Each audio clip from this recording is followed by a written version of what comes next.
Tony and the Mountain of Tomorrow.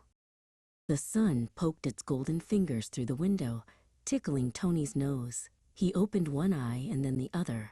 His room was not just messy, it was a kingdom of clutter.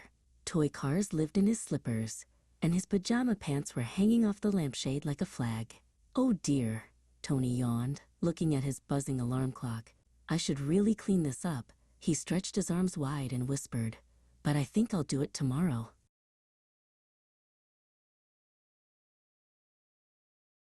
Suddenly, the bedroom door creaked open. It was Elena, Tony's mom. She was wearing her "we are running late" face. "Tony, the bus will be here in 10 minutes, she cried, pointing to the ticking clock on the wall. And where are your matching socks? I can only see one blue one and a very dusty orange one. Tony looked at the floor, which was hidden under a sea of building blocks. Tony crawled onto the floor to hunt for the orange sock. Instead, he found Linty, a tiny, fuzzy gray creature made of dust and lost button bits. Linty was juggling 3 marbles and a puzzle piece. Looking for this? Linty squeaked, holding up a sock. Tony reached for it, but then he spotted a shiny comic book he hadn't finished. I'll find the sock later, Tony told Linty. I'll do it tomorrow. Elena appeared again, holding a piece of buttery toast. Toast to go, Tony. But why are you wearing a snorkel and a raincoat? It's sunny outside. Tony looked down. In his rush through the mess, he had grabbed the first things he could find. He took the toast and headed for the door, tripping over a stray dinosaur. I'll put the snorkel away tomorrow, he mumbled. When Tony got to the hallway, he realized his backpack was missing. He ran back to his room and saw a giant mountain of plush bears and wooden trains. It's in there somewhere, he groaned. He pulled and tugged until the red straps of his bag appeared.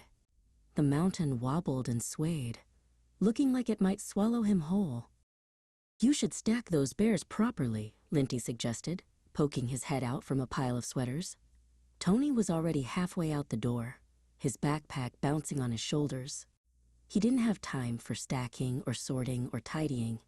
He gave Linty a quick wave and shouted over his shoulder, "The bears can wait. I'll do it tomorrow." Tony made it to the school gate just as the bell rang. Clang, clang, clang. Standing there was Miss Plum, his teacher.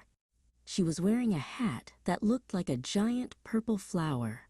"Good morning, Tony," she said with a kind smile. "I hope you have your drawing of the moon ready for show and tell today." It was due this morning. Tony froze. He remembered the moon drawing. He had worked very hard on it, using his sparkliest silver crayon. But then he remembered where he had left it, right in the middle of the great toy mountain back home. He looked at Miss Plum and felt his tummy do a little flip-flop. I have it," Tony stammered, "but it's under a castle. I'll bring it tomorrow." When Tony got home after school, the mess in his room seemed to have grown. The piles were taller, the shadows were longer, and he couldn't even see his bed anymore. It looked like the room was full of strange, lumpy hills made of laundry and Legos. Linty was sitting on a peak, wearing a tiny crown made of gum wrappers. "It's getting crowded in here, Tony," Linty warned.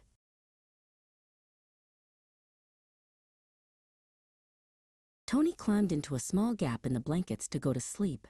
He looked at the mountain of tomorrows, standing all around him. Suddenly, the pile of toys began to vibrate and glow with a strange purple light. Something was moving deep inside the mess, and it sounded like a very large sneeze. Tony pulled the covers up to his chin. "Tomorrow," he whispered, "is going to be a very big day."